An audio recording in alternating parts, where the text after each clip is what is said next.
Ce soir, c'est moi du coup qui prêche, comme vous pouvez le voir. Et avant de commencer, j'aimerais qu'on puisse prier. Ok ? Allez. Seigneur, je te remets maintenant ce moment. Tu sais, Seigneur, tu sais toutes choses. Tu sais ô combien je me sens petit pour aborder ce thème. Mais Seigneur, je sais que tu me l'as mis à cœur et que c'est toi maintenant qui es au contrôle. C'est toi qui gères. Bon, permets que nos oreilles spirituelles soient ouvertes. C'est toi, Père, qui conduis ce moment. Dans le nom de Jésus. Amen. Amen. Ce soir, j'aimerais qu'on puisse s'arrêter ensemble sur un texte de la parole de Dieu, évidemment, sur un texte qu'on a tous vu, tous ceux qui ont fait les écoles du dimanche, on l'a vu. Vous avez fait des dessins. Les miens, ils étaient pas beaux du tout parce que je débordais tout le temps. Mais vous l'avez normalement tous vu et ce texte, c'est la parabole des 10 vierges. Ok ? Donc, parabole des 10 vierges, on peut lire du coup le texte de Matthieu 25. Matthieu 25, versets 1 à 13. Matthieu 25, versets 1 à 13, pour ceux qui veulent prendre des notes. Salut Camille.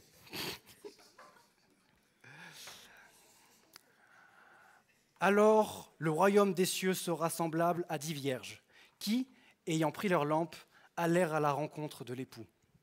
5 d'entre elles étaient folles, et 5 sages. Les folles, en prenant leurs lampes, ne prirent point d'huile avec elles, mais les sages prirent avec leurs lampes de l'huile dans des vases. Comme l'époux tardait, toutes s'assoupirent et s'endormirent. Au milieu de la nuit, on cria « Voici l'époux, allez à sa rencontre !» Alors, toutes ces vierges se réveillèrent et préparèrent leurs lampes. Les folles dirent aux sages « Donnez-nous de votre huile, car nos lampes s'éteignent. » Les sages répondirent « Non, il n'y en aurait pas assez pour nous et pour vous. Allez plutôt chez ceux qui en vendent et achetez-en pour vous. » Pendant qu'elles allaient en acheter, l'époux arriva. Celles qui étaient prêtes entrèrent avec lui dans la salle des noces et la porte fut fermée. Plus tard, les autres vierges vinrent et dirent « Seigneur, Seigneur, ouvre-nous !» Mais il répondit « Je vous le dis en vérité, je ne vous connais pas. Veillez donc, puisque vous ne savez ni le jour ni l'heure. » Amen. J'aimerais, avant de commencer la prédication, mais j'aimerais juste faire une petite parenthèse. Jésus a énormément parlé en paraboles. Vraiment, dans tout le long des évangiles, on le voit, il y en a énormément dans Luc, il y en a énormément dans Matthieu aussi. Et je voulais juste vous faire cette parenthèse, mais Jésus utilisait les paraboles, pourquoi ? Pour illustrer ses propos. Ok ? Donc c'est pour des histoires pour illustrer les doctrines qu'il voulait apporter. Maintenant, dans ces paraboles, il n'y a pas tout qui est à prendre au pied de la lettre. Okay ? Il y a des choses qui sont là, vraiment là pour illustrer et qui peuvent vraiment nous parler. Mais par exemple, quand je dis qu'il ne faut pas prendre tout au pied de la lettre, c'est par exemple là, il y a 5 vierges folles et 5 vierges sages. Ça ne veut pas dire qu'il y a juste pile 50% de l'Église qui va être sauvée. C'est OK ? C'est clair ? Super. Voilà, c'était juste ma petite parenthèse du coup. On va attaquer du coup sur cette parabole. Une des premières choses que je remarque en tout cas dans cette histoire, une des premières choses qui m'a toujours interpellé, qui m'a toujours parlé dans cette histoire, c'est que l'entièreté des 10 vierges s'est préparée. L'entièreté, les 10 vierges se préparèrent toutes ensemble. Toutes prennent leur lampe. Toutes ont ce désir de bien faire. Toutes ont ce désir de se préparer pour la noce. Toutes ont ce réflexe, toutes se préparent en fonction de l'événement à venir. Et j'aimerais vous dire, commencer cette prédication en vous disant, tu peux donner toi aussi l'impression que tu te prépares pour rencontrer Dieu. Tu peux donner toi l'impression que tu te prépares pour rencontrer Dieu, pour aller à sa rencontre, pour le rencontrer lui. Tu peux avoir l'apparence de la piété, mais tu peux en renier ce qui en fait la force. Tu peux renier ce qui en fait la force. Tu peux être là le samedi soir à lever les mains, à fermer les yeux, savoir quand est-ce qu'il faut prier, quand est-ce qu'il faut chanter, mais tu peux perdre ce qui en fait la force. Tu peux être seulement dans l'apparence. Et j'aimerais te dire que tu peux également montrer une image à tes potes, montrer une image à ta copine, à ton copain, montrer une image peut-être même à tes parents. Mais à Dieu, tu ne pourras pas mentir. À Dieu, tu ne pourras pas mentir. Dieu verra ce qui se trouve au fond de ton cœur, ce qui se trouve au fond de ton cœur, que ce soit bon ou que ce soit mauvais. Amen.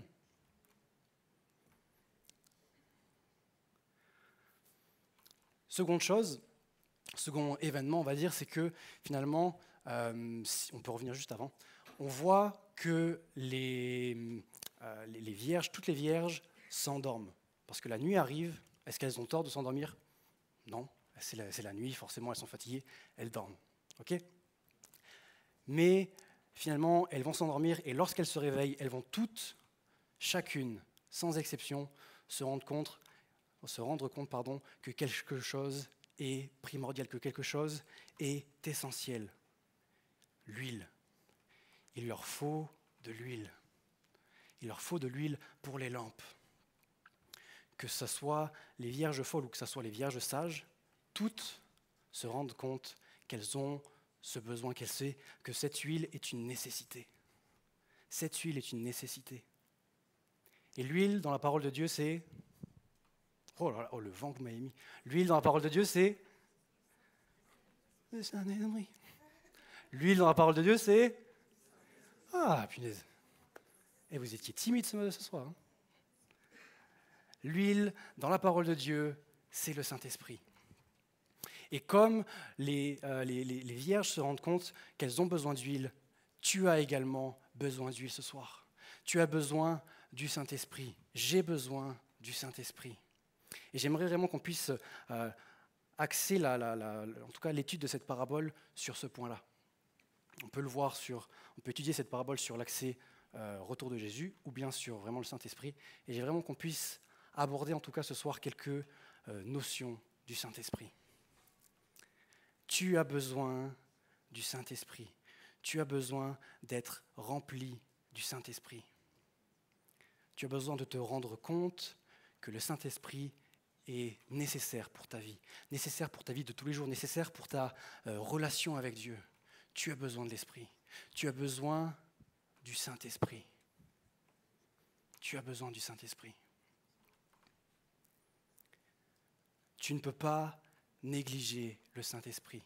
Et Jésus nous le rappelle dans Jean 16, verset 7. Jean 16, verset 7 qui nous dit « Cependant, je vous dis la vérité, il est avantageux que je m'en aille, car si je ne m'en vais pas, le Consolateur ne viendra pas vers vous. Mais si je m'en vais, je vous l'enverrai. » Même Jésus nous interpelle sur l'importance du Saint-Esprit. Vous avez besoin du Saint-Esprit. Vous n'avez pas besoin que moi je reste, vous avez besoin que je vous envoie le Saint-Esprit. Pourtant, on pourrait se dire c'est Jésus. Franchement, si Jésus reste avec nous, on est tranquille. Mais même lui dira, non, il faut que je m'en aille. C'est avantageux. Il vaut mieux pour vous, il vaut mieux pour votre relation avec Dieu que je m'en aille. Il vaut mieux pour chacun d'entre vous, pour que vous puissiez grandir dans cette relation, que je m'en aille. Et lorsque je m'en irai, alors je pourrai vous envoyer le Saint-Esprit. Jésus, pour nous, a ce désir que l'on se rende compte de l'importance du Saint-Esprit pour que nous avancions avec Dieu. Nous avancions dans notre relation avec Dieu. Et il savait à ce moment-là, quand il a prononcé ces paroles, ô combien c'était précieux et important pour nous. Amen. Maintenant, un point que je me suis noté, c'est finalement, je ne peux pas me rendre compte de l'importance de quelqu'un si je ne connais pas ses caractéristiques. On est d'accord? Si maintenant, je ne sais pas, j'ai le roi de Belgique. Le roi de Belgique qui vient à côté de moi. Il me regarde, je vais franchement, je vais regarder, je vais faire, qu'est-ce que tu veux, toi, tu veux du pain? Pourquoi? Mais parce que je ne le connais pas. Je ne connais pas son pouvoir, je ne connais pas son influence. Parce que je ne le connais pas, alors je vais l'envoyer bouler. Il y a peut-être même moyen que je me moque de son accent. Tu as une fricadelle, voilà. Mais parce que je ne le connais pas. Parce que je ne sais pas, je ne sais même pas à quoi il ressemble. Par contre, si maintenant il y a Monsieur Emmanuel Macron qui vient en face de moi, il y a peut-être moyen que je ferme ma grande bouche. C'est même sûr que je ferme ma grande bouche à ce moment-là. Pourquoi? Mais parce que je sais à quoi il ressemble, je sais quelles sont ses responsabilités, je sais quel est son pouvoir, je sais l'influence qu'il a sur la France, je sais l'influence qu'il a sur l'Europe, je sais l'influence qu'il a sur le monde. Parce que je connais ses caractéristiques, alors je reconnais son importance. Et j'avais envie de ce soir de vous laisser finalement quelques caractéristiques du Saint-Esprit. Ok ?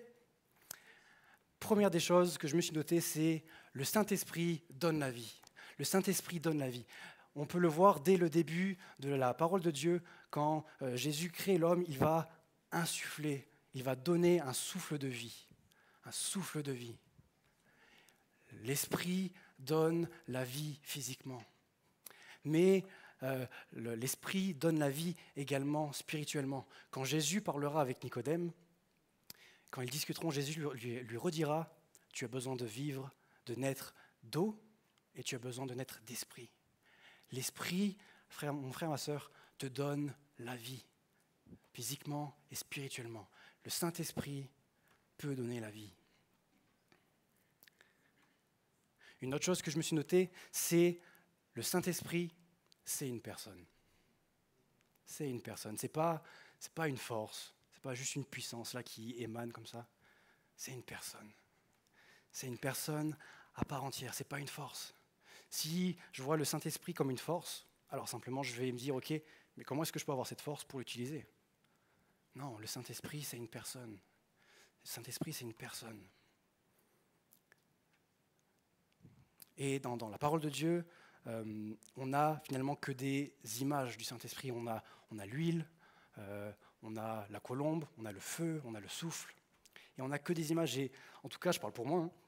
Mais quand on parle du Saint-Esprit, j'ai toujours eu plus de mal à me l'imaginer, entre guillemets, à le corporaliser. Pourquoi ? Parce qu'il y a Dieu le Père. Ok, le Père, j'arrive à voir ce que c'est. Jésus, j'arrive à voir ce que c'est. Merci les tableaux catholiques. Si jamais il était un peu trop blanc dans les trucs catholiques. Mais le Saint-Esprit, je n'arrivais pas à voir ce que c'était. Je n'arrivais pas à voir ce que c'était. C'est toujours été cette notion un peu plus compliquée finalement à s'imaginer. Mais quand on creuse finalement la parole de Dieu, on peut voir que le Saint-Esprit n'a pas de corporalité, mais il a une personnalité. Tous les traits finalement d'une personnalité lui sont appropriés. Le Saint-Esprit a une pensée. Je vais vous lire quelques versets là ce soir, en tout cas pour la caractéristique du Saint-Esprit. Mais le Saint-Esprit a une pensée. Romains 8, 27, verset 27. Et celui qui sonde les cœurs connaît quelle est la pensée de l'Esprit. Quelle est la pensée de l'Esprit ? Parce que c'est selon Dieu qui intercède en faveur des saints. Le Saint-Esprit a une pensée. Le Saint-Esprit a également une volonté. 1 Corinthiens 12, verset 11 nous dira « Un seul et même esprit », en parlant des dons, « un seul et même esprit opère toutes ces choses, les distribuant à chacun en particulier comme il veut. » Comme il veut. Saint-Esprit a une volonté propre. Le Saint-Esprit a une volonté propre. Le Saint-Esprit va également ressentir des sentiments. Le Saint-Esprit va également avoir des sentiments. Paul dira dans Éphésiens, « N'attristez pas le Saint-Esprit. » Tu ne peux pas attrister une force. Une personne, tu peux l'attrister. Le Saint-Esprit est une personne. Le Saint-Esprit, c'est une personne. C'est bien. Si vous avez retenu ça, je suis content.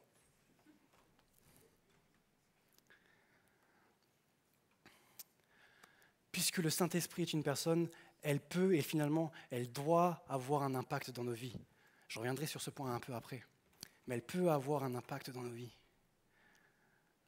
Le Saint-Esprit fait également pleinement partie de la Trinité. Le Père, le Fils et le Saint-Esprit. Le Père, le Fils et le Saint-Esprit. Et parce qu'il est dans cette Trinité, alors il est digne que l'on apprenne à le connaître. Il est digne que l'on cherche à savoir qui il est. Le Saint-Esprit, puisqu'il fait partie de la Trinité, est pleinement Dieu. Le Saint-Esprit est Dieu, les amis. Pas de doute à avoir. Le Saint-Esprit, ce n'est pas juste quelque chose qui est un peu plus sur le côté. Non, le Saint-Esprit est Dieu. Le Saint-Esprit est Dieu. Acte 5, versets 3 à 4. Pierre lui dit, « Ananias, Pourquoi Satan a-t-il rempli ton cœur au point que tu mentes au Saint-Esprit? Je passe un peu la suite du verset, je vais jusqu'à la fin. Ce n'est pas à des hommes que tu as menti, mais c'est à Dieu. Le Saint-Esprit, le Saint-Esprit est pleinement Dieu. Le Saint-Esprit est pleinement Dieu. Et puisqu'il est Dieu, il possède toutes les caractéristiques divines. Il est éternel. Il est éternel, il est omniprésent. Il est présent partout, il est omniscient, il sait tout, il est omnipotent, il peut tout. Le Saint-Esprit, les amis, est Dieu. Le Saint-Esprit est Dieu. Le Saint-Esprit, je me suis noté ça, mais le Saint-Esprit, il est trop important et il veut être ton ami sûr. Pas ton pote, c'est Dieu, ton ami. Il veut être ton ami sûr, l'ami sur qui tu peux compter. L'ami que lorsque tu l'as dans la vie, alors tu es tranquille. Et parce qu'il a toutes ces caractéristiques, il est trop important. Il est trop important et il ne faut pas que l'on passe à côté de la personne du Saint-Esprit. Il ne faut pas que l'on passe à côté de qui est le Saint-Esprit. Il faut le chercher lui. Il faut le chercher lui. Et ce message va s'adresser à tous ceux peut-être qui n'ont pas été encore baptisés dans le Saint-Esprit. Mais j'avais vraiment aussi à cœur de parler à ceux qui ont peut-être été baptisés dans le Saint-Esprit. Même si tu as déjà été baptisé, même si tu as déjà reçu ce baptême, cherche-le. Cherche-le. Cherche le Saint-Esprit pour ta vie. Cherche à ce qu'il puisse se manifester dans ta vie. Cherche le Saint-Esprit. Le Saint-Esprit est beaucoup trop important. Cherche-le. Cherche-le. Ça me permet d'arriver à mon second point. Je vous ai dit que le Saint-Esprit est indispensable, mais finalement, comment l'obtenir? Et je ne vous ai pas fait une liste de 6 points. Alors, il faut que tu fasses un jeûne de 40 jours, il faut que tu fasses le poirier pendant 30 minutes. Non, il n'y a pas tout ça.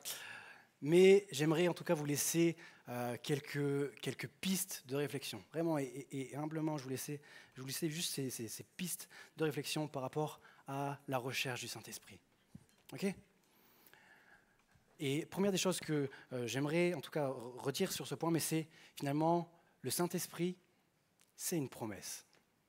Le Saint-Esprit, Jésus nous l'a promis. Le Saint-Esprit, il est prévu pour nous. OK ? Le Saint-Esprit est une promesse de Jésus, c'est une grâce qui vient de Jésus. Jésus a prévu que nous soyons baptisés du Saint-Esprit. Quand on regarde dans l'Ancien Testament, les personnes elles ne sont pas baptisées du Saint-Esprit, elles sont revêtues de l'Esprit.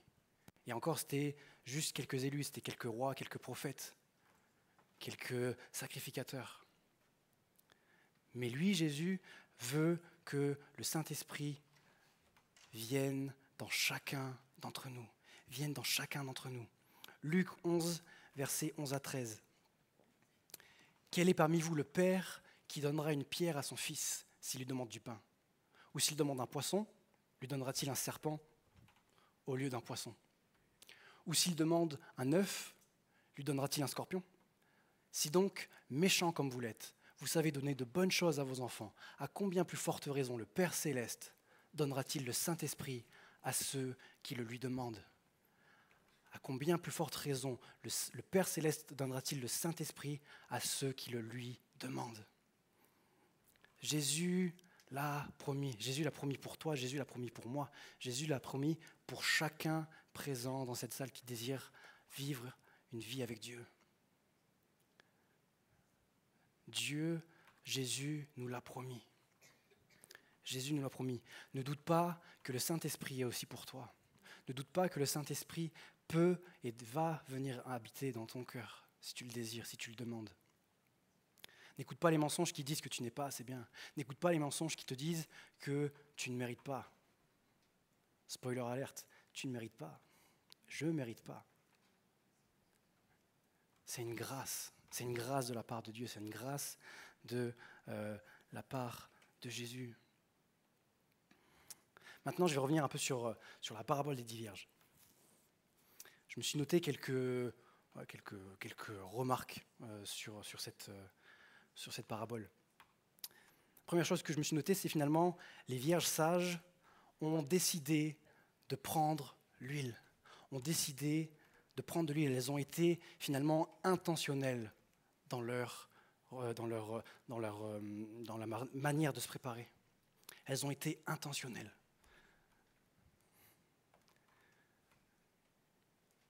J'aimerais te poser la question, est-ce que toi, dans ta recherche du Saint-Esprit pour ta vie, est-ce que tu es intentionnel? Des fois, j'ai un peu peur qu'on a envie de vivre des choses avec Dieu, on a vraiment ce feu de vivre des choses avec Dieu, mais on prie une fois de temps en temps, en fait. On prie une fois de temps en temps et ça semble nous suffire. Ah, Seigneur, j'aimerais bien vivre ça avec toi. Et le premier à qui je parle, encore une fois, ce soir, c'est à moi. Nombre de fois où j'ai prié pour des choses, mais j'ai prié une fois tous les 36 du mois. Quand on revient au verset de Luc, mais le verbe demander, c'est le verbe aiteo. Je ne sais pas si je le prononce bien, j'espère que oui. Mais ça veut dire quoi? Ça veut dire implorer. Implorer. Ce n'est pas simplement demander une fois de temps en temps, non, c'est implorer, exiger, désirer. Il y a une profondeur dans la demande. Est-ce que tu es intentionnel dans ta manière de rechercher Dieu? Est-ce que tu es intentionnel dans la recherche de l'Esprit pour toi? Es-tu intentionnel ce soir?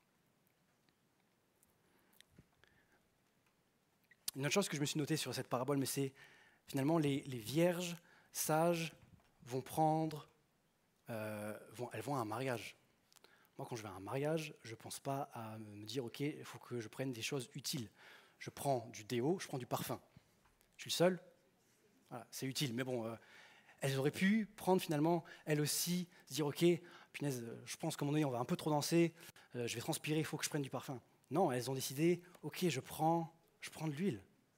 Elles décident de prendre ce qui est nécessaire, ce qui est réellement nécessaire, ce qui est plus, au-delà d'utile, ce qui est vital finalement, ce qui est vital. Elles ont décidé de prendre un vase d'huile, un vase d'huile. Les amis, si... J'ai piqué un des vases à fleurs derrière, voilà, si jamais. Mais les amis, même si c'est un petit vase d'huile, ça me prend toute la main. Ça veut dire quoi? Ça veut dire que j'ai une main pour le vase et une main, j'ai pas de lampe, mais voilà, vous allez comprendre l'idée, et une main pour la lampe. Je peux, waouh, même du feu. Hé, on se détend, c'est bon, on se détend.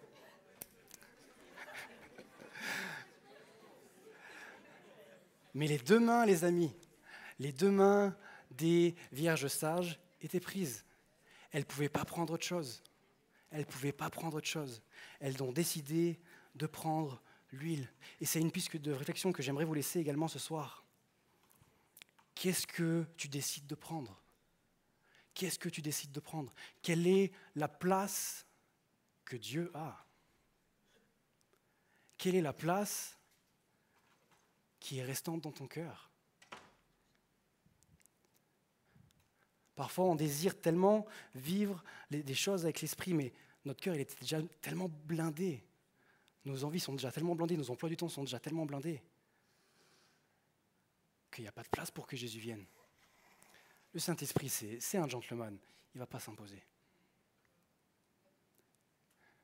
Qu'est-ce qui t'empêche que le Saint-Esprit agisse dans ta vie, que le Saint-Esprit vienne dans ta vie?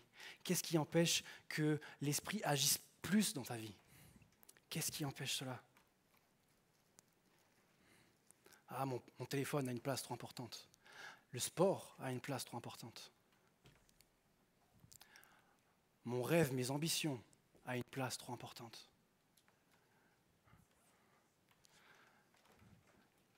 Mon image, ce que je dégage, ce que les autres peuvent penser de moi, a une place trop importante. Je vous pose les questions, encore une fois les amis, je les pose en premier à moi. Parce que j'avais des rêves ou en tout cas une obsession pour le sport il y a plusieurs années en arrière, différente de ce que j'ai aujourd'hui.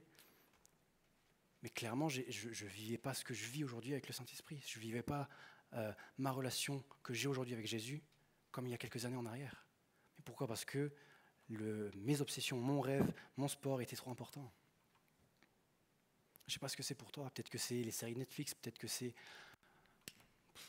je sais pas, Insta, TikTok. Qu'est-ce qui empêche le Saint-Esprit d'agir en vous? Sans mettre un poids, encore une fois, on est là, on avance tous ensemble. C'est Dieu qui fait, c'est Dieu qui nous équipe, et qui nous ouais, qui coupe certaines choses aussi au fur et à mesure. Mais il y a notre part à faire. Il y a notre part à faire.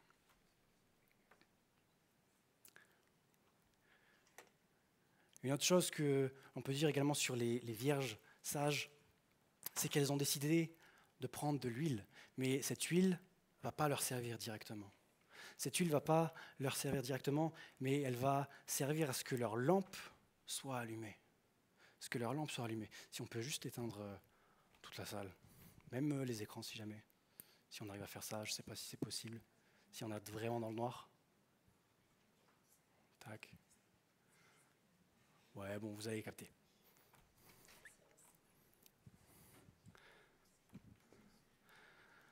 L'huile sert à ce que la lampe soit allumée. Lorsque je décide d'allumer le briquet, qu'est-ce que vous voyez?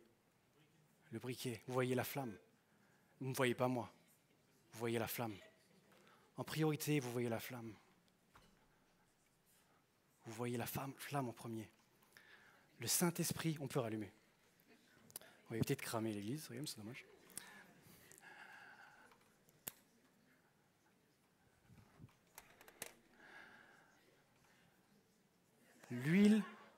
L'huile sert à ce que la lampe éclaire. Mais qu'est-ce qu'on voit en premier? Ce n'est pas ces femmes-là qu'on voit en premier, c'est la flamme. La flamme. La piste de réflexion que j'aimerais te laisser ce soir, c'est pourquoi finalement est-ce que tu cherches le Saint-Esprit? Pourquoi est-ce que tu le cherches? Pourquoi est-ce que tu désires le baptême du Saint-Esprit? Pourquoi est-ce que tu cherches à ce que le Saint-Esprit puisse agir plus dans ta vie? Est-ce que c'est pour Dieu ou est-ce que c'est pour toi? Est-ce que c'est pour que Dieu brille ou est-ce que c'est pour que toi tu puisses briller? Pourquoi est-ce que tu cherches le Saint-Esprit ce soir? Pourquoi est-ce que tu cherches la puissance de Dieu? Le Saint-Esprit est là pour que Dieu soit glorifié. Le Saint-Esprit est là pour que Dieu puisse briller. Amen. Une autre chose que je me suis notée, c'est finalement que les vierges sages, ont pris de l'huile malgré ce que les vierges folles faisaient à côté. Malgré ce que leur entourage faisait, malgré peut-être ce qu'elles pouvaient voir, malgré leurs circonstances. Elles ont décidé de s'équiper, elles ont décidé de rester fidèles à ce qu'elles pensaient, fidèles à leur manière de penser finalement. Elles ont décidé de prendre de l'huile. Elles ont décidé de prendre de l'huile. Malgré ce que les autres autour pouvaient penser. Ne laisse pas les gens autour de toi, en aucun cas, éteindre le feu que tu as pour Dieu, l'amour que tu as pour Dieu. Ne laisse pas les gens autour de toi dénigrer ta recherche de l'esprit. Ne laisse pas les gens autour de toi dénigrer peut-être les sacrifices que tu feras pour Dieu. Ne laisse personne dénigrer ce que tu fais pour Dieu. Ne laisse personne dénigrer l'amour que tu auras pour lui. Et ne laisse pas les gens autour de toi dénigrer, mais ne laisse pas également tes peurs. Ne laisse pas également peut-être tes raisonnements t'empêcher de prendre le dessus. Ne laisse pas tes peurs, ne laisse pas tes raisonnements, peut-être les mensonges, prendre le dessus sur tes désirs pour Dieu, tes désirs avec Dieu. Ah, mais si je prie et que rien ne se passe. J'ai déjà prié 2 fois pour recevoir le Saint-Esprit, il n'y a rien qui s'est passé. Certains, c'est votre cas, certains vous avez déjà prié plusieurs fois pour le Saint-Esprit et malheureusement rien ne s'est passé.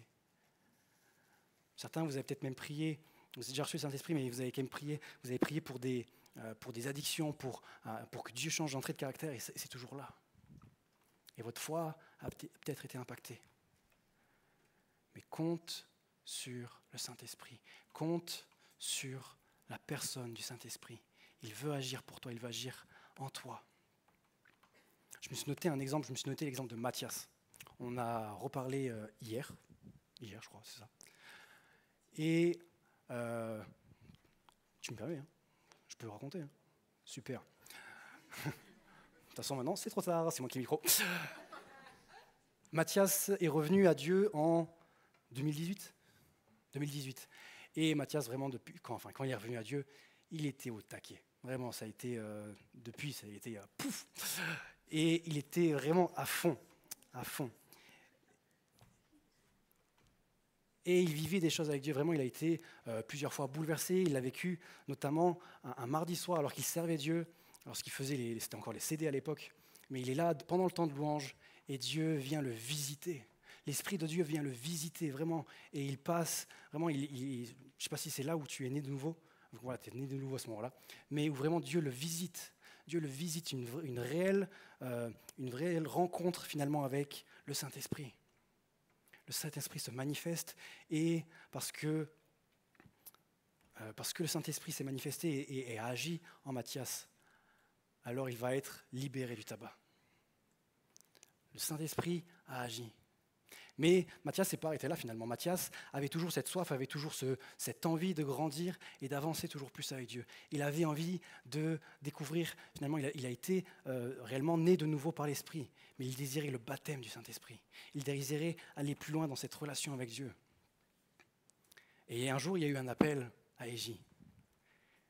Il est venu et rien s'est passé. Mais quelque temps plus tard, il y a eu un deuxième appel. Matt s'est avancé, et vous savez quoi? Rien ne s'est passé. Mais Matt, pour le coup, avait cette soif. Matt, il avait une soif de dingue. Il avait une soif de dingue et il est resté accroché. Et est venu finalement la semaine de jeûne 2019. Semaine de jeûne 2019.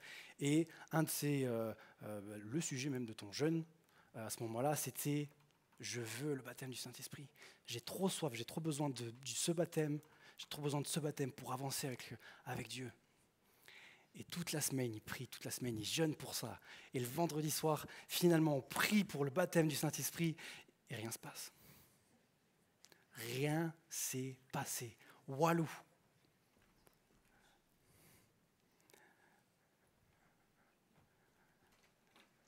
Mais Mathias a toujours cette soif. Et des fois, on en discutait et ça faut pas croire, hein, il était quand même deg. Hein. Il était quand même deg. Puis finalement vient le samedi soir de la semaine de jeûne. Donc c'était une soirée Icos. Johannes Amritzer qui vient faire la prédication du coup à la soirée jeunesse. Et vraiment, on vit un moment trop bien, un trop bon moment. Vraiment une belle présence de Dieu. Et à la fin de la soirée, alors qu'on vivait un moment calme, Johannes dira, ok, mais ceux qui maintenant désirent aller plus loin avec Dieu, ceux qui désirent le Saint-Esprit, ceux qui ne l'ont pas encore reçu, venez, on va dans la salle du perchoir et on va vivre un moment avec le Saint-Esprit. Et il fait juste un petit enseignement à nouveau sur le Saint-Esprit, sur qui est le Saint-Esprit. Et là, Mathias reçoit le Saint-Esprit finalement. Au bout de 4 fois, Mathias a été béni vraiment par le Saint-Esprit. Applaudissez Jésus. Hein. Applaudissez Jésus. Vous auriez dû voir ce smile qu'il avait, c'était un truc de fou. Vraiment, c'était même beau, franchement, ça m'a ému. Oui, bon, ça va. Hein. Mais parce qu'il avait cette soif, parce que finalement, il a cherché à ce que Dieu puisse agir, à ce que Dieu puisse vraiment venir en lui. Alors, il y a des choses qui ont été enlevées, il y a des choses qui ont été finalement enlevées de sa vie. Mathias a fait de la place et Mathias avait cette recherche constante. Je ne sais pas combien de fois tu as prié, Mathias, mais à mon avis, c'était beaucoup. Matt a cherché de tout son cœur.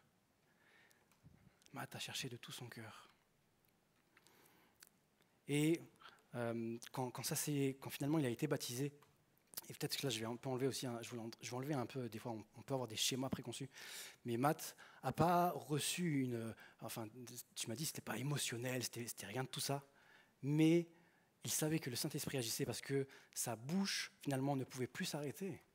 Le Saint-Esprit parlait, il y avait le parler en langue qui était là, parce qu'il y avait ce feu, il n'arrivait plus à s'arrêter. Tu ne vas pas vivre le même baptême que ton voisin, pas forcément. J'ai vécu un baptême totalement différent que celui de Mathias. Et Stéphane, je ne sais pas comment tu as vécu, je suis sûr qu'il est totalement différent du mien aussi. Salut, salut Stéphane. Hein? Vous priez pour toi après? D'accord. Mathias ira prier pour lui. Et ce que je veux vous dire par là, les amis, c'est, en fait, n'ayez pas un schéma préconçu de, OK, il faut que quand je reçoive le baptême, il faut que je sois comme ça ou comme ça, il faut que je sois bien disposé. Non, le Saint-Esprit, il fait ce qu'il veut. Il y en a qui ont été baptisés dans leur douche, il y en a qui ont été baptisés pendant qu'ils dormaient. Le Saint-Esprit, il fait ce qu'il veut. Mais ayez cette soif. Vraiment, les amis, c'est ce que je veux vous laisser. Ayez cette soif. Ayez cette soif du Saint-Esprit, ayez cette soif de qui il est. Ayez cette soif. Ayez cette soif. Ayez envie de rechercher. Et pour ceux qui l'ont déjà reçu, mais cherchez toujours plus. Cherchez toujours plus à ce qu'il prenne le contrôle de votre vie. Cherchez toujours plus à ce qu'il soit présent dans vos vies. Cherchez toujours plus le Saint-Esprit. Cherchez toujours plus de lui. Cherchez toujours plus qui il est. J'arrive à mon dernier point. Mon troisième point, c'est le Saint-Esprit, finalement, quand tu l'as, c'est censé changer, c'est censé impacter ta vie. Là, vous allez tous me dire, non, jure, si, je vous promets. Je vous promets. Pourquoi je vous précise ça? Parce que lorsque moi j'ai été baptisé du Saint-Esprit, je devais avoir 11 ans, je pense. J'étais dans un week-end d'adolescent où j'avais même pas le droit d'être. J'avais fait une petite dérogation comme ça.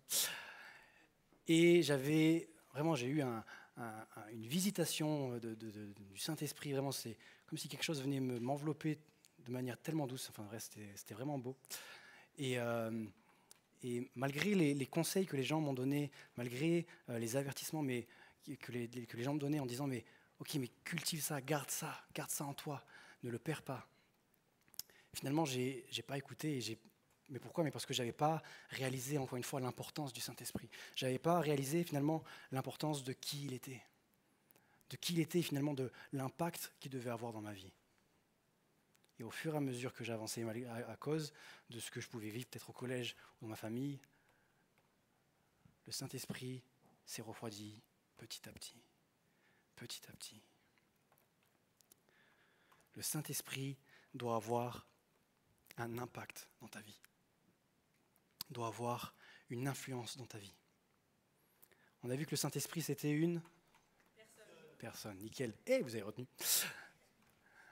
Mais normalement, en tout cas, quand tu laisses rentrer des gens dans ta vie, ils sont censés avoir une influence. On est d'accord avec ça ou pas? Tu peux regarder avec ton groupe de potes, tu vas commencer à reprendre, dans ton groupe de potes, tu vas reprendre les mêmes expressions que tes amis, tu vas avoir les mêmes comportements, etc. Donc, on est d'accord que quand tu es avec des gens, finalement, ça va t'influencer.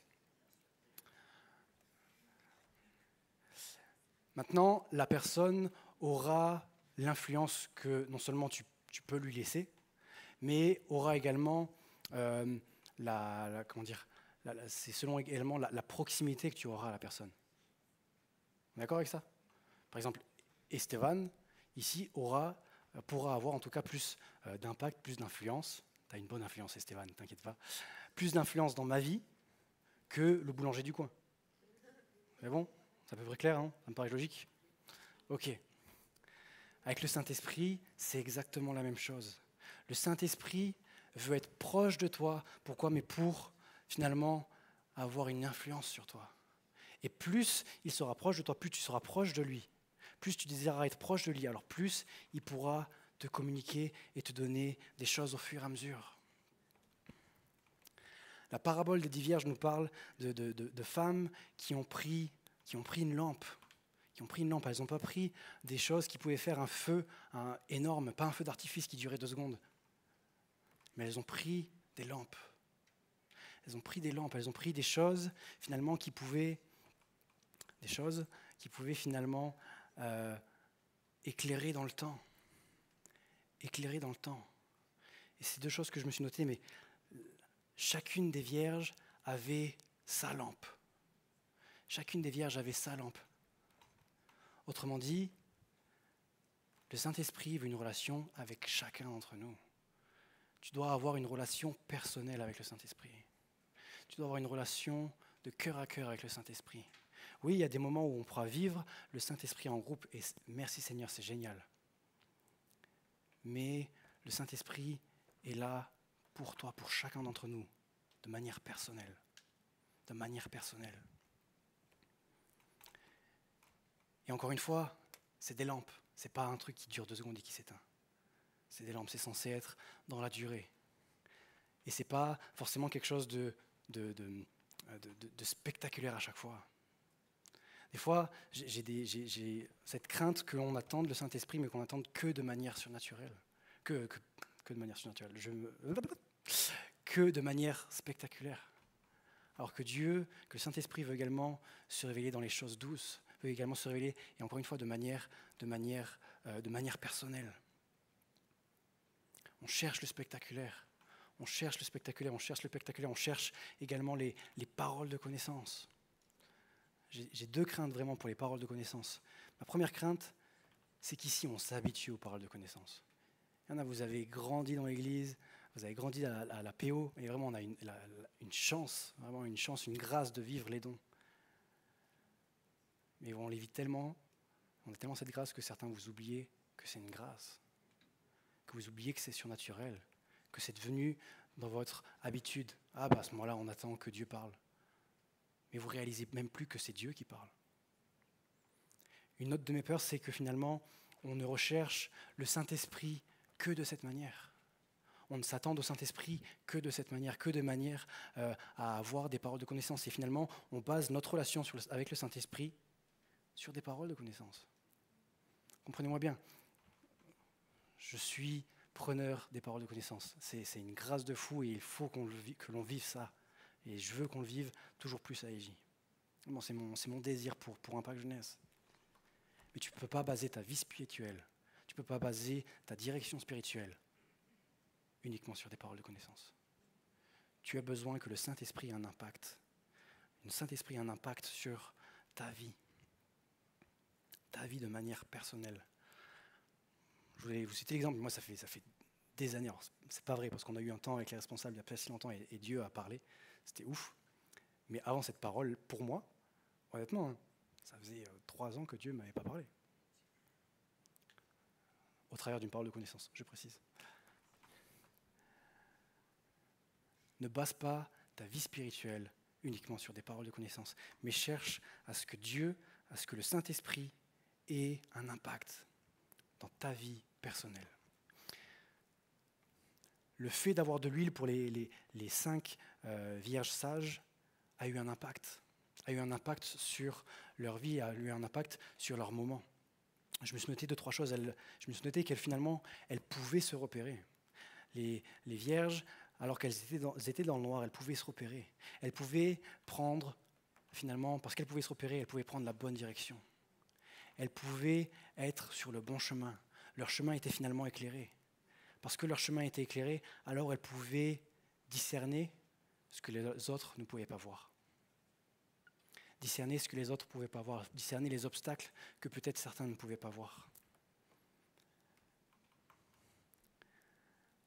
L'huile dans leur lampe leur a permis également d'être repérables dans la nuit. Elles sont distinctes dans la nuit, on les voit au loin. Si l'équipe de louange peut déjà venir, le piano peut déjà jouer également. Le Saint-Esprit, de la même manière que l'huile a eu un impact sur la vie des vierges, le Saint-Esprit veut également avoir un impact sur ta vie. Le Saint-Esprit veut révéler la volonté de Dieu pour toi. Le Saint-Esprit veut révéler sa volonté pour toi, veut révéler sa parole également. Le Saint-Esprit est quelqu'un qui va enseigner. Le Saint-Esprit enseigne. Il va te rappeler également la parole. Il va t'amener à avoir des révélations sur la parole de Dieu. Cherche à lire la parole de Dieu avec le Saint-Esprit. Avec le Saint-Esprit, ça va changer ta manière de lire la Bible.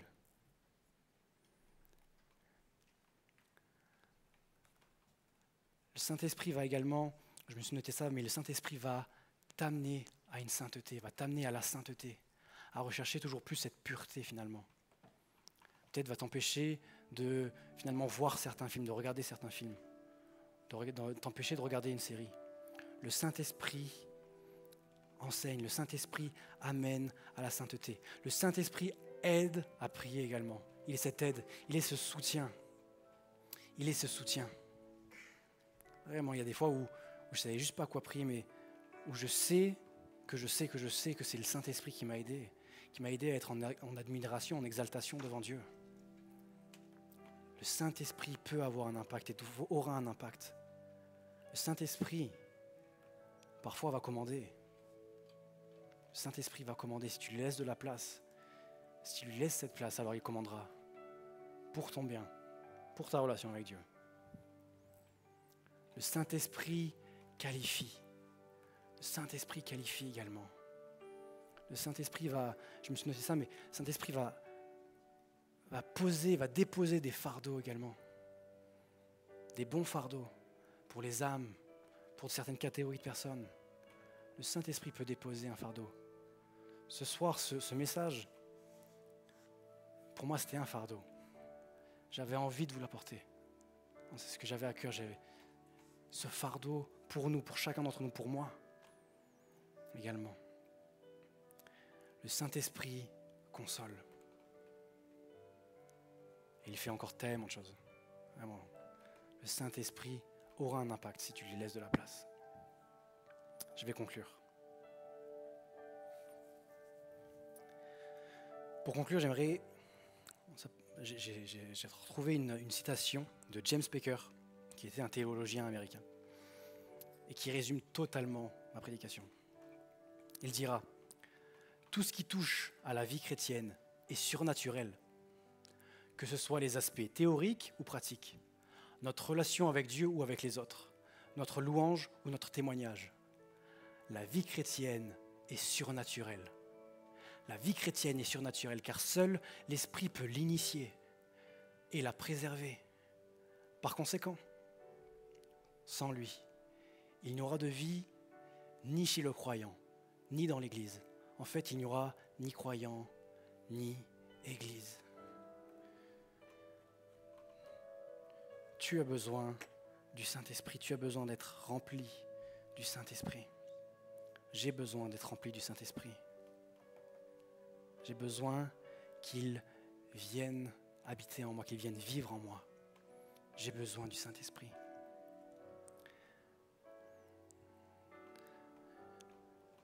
Les lampes qu'utilisaient ces femmes-là dans l'Antiquité, elles duraient pas toute la nuit. Elles duraient quelques heures. Et après, elles avaient besoin d'être remplies de nouveau. Elles avaient besoin d'être remplies de nouveau. Cherche auprès de Dieu cet esprit. Cherche auprès de Dieu ce dont tu as besoin pour ta vie de tous les jours, pour ta relation avec lui. Cherche auprès de Dieu. Cherche à l'expérimenter de manière personnelle. Cherche à vivre Dieu de manière personnelle, vivre le Saint-Esprit de manière personnelle. Et parce qu'on vivra de manière personnelle chez nous, alors je le crois, on le vivra également dans le groupe de jeunes.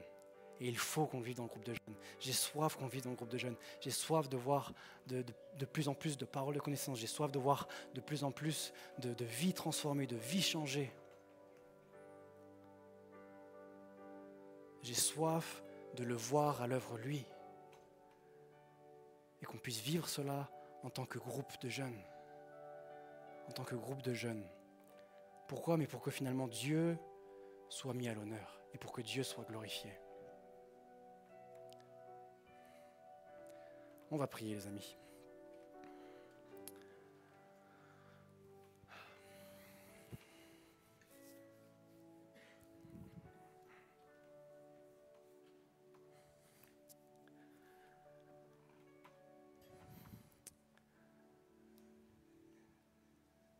Seigneur, on vient devant toi et merci encore une fois pour ta parole. Merci pour ce que tu nous as laissé.